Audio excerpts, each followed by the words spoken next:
रोज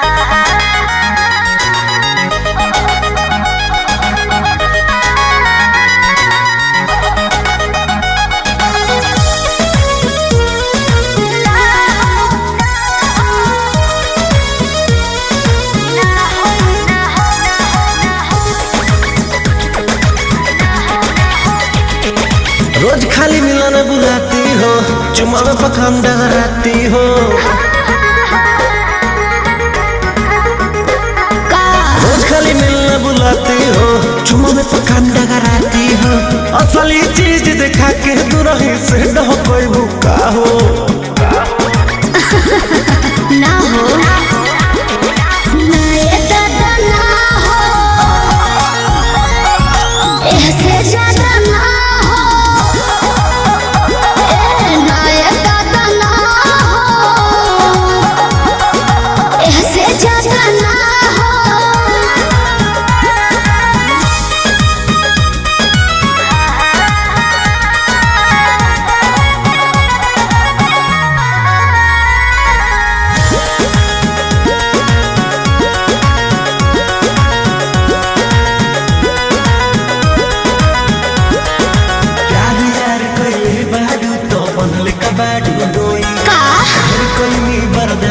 गोरी अब बर्दाश्त ना होई, तनी ढेर लेखा बोलत का हो।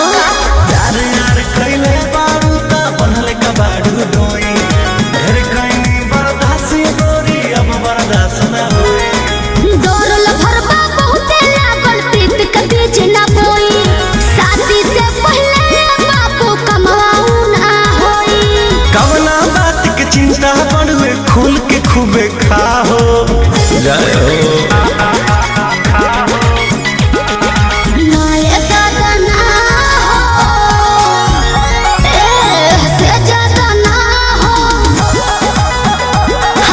ना ये दादा ना हो, ऐसे ज्यादा ना हो।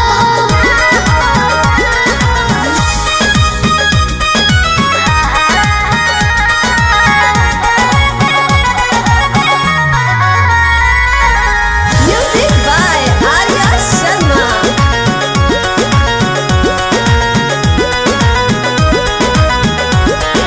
मंजी मित्री तेज सजानो अब कैसा शर्माना।